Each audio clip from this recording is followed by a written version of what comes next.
Kaki anak saya terlihat bengkok, normal atau tidak? Hai Mams, perkenalkan saya Dr. Muda Wisa Atika Heza Pratama. Yuk simak video saya mengenai normal atau tidaknya kaki bengkok pada anak. Katanya kaki anak bengkok itu karena tidak dibedong dari lahir.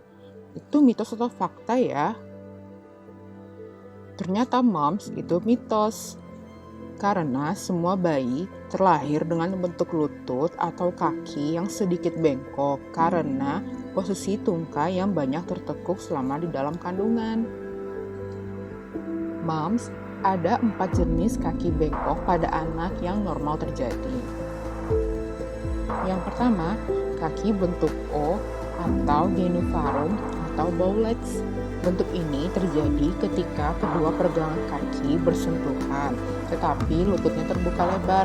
Kondisi ini sering dialami oleh anak hingga usia 18 bulan dan biasanya akan terkoreksi atau lurus dengan sendirinya saat sebelum 18 bulan tersebut.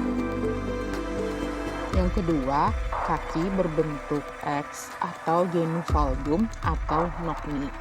Ini kebalikan dari kaki yang berbentuk O tadi, ditandai dengan lutut yang bersentuhan sedangkan kedua pergelangan kakinya melebar atau menjauh satu sama lain.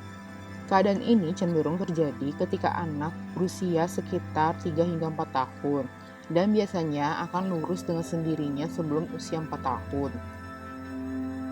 Yang ketiga, in-twin atau pigeon toes. Normalnya, posisi jari kaki bayi itu lurus ke depan ketika berdiri atau berjalan. Tapi pada kondisi in-twin, jari-jari kaki bayi justru menekuk ke dalam.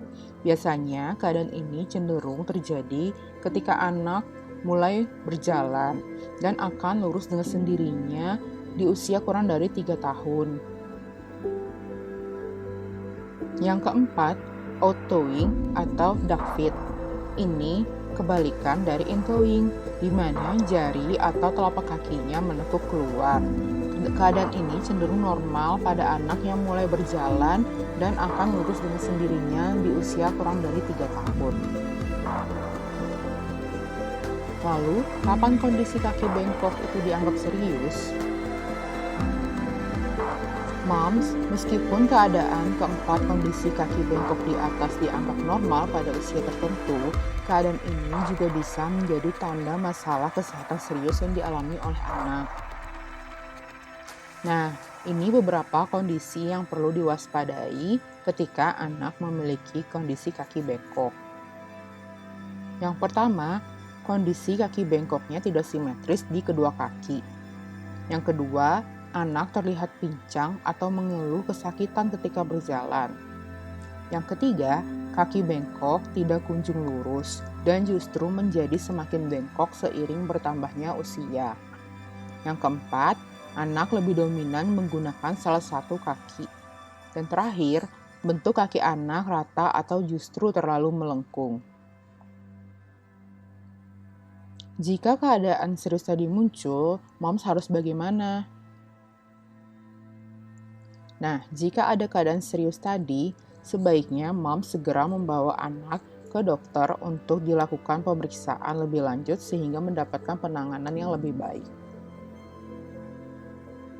Sekian dari saya, semoga informasi ini bermanfaat. Terima kasih.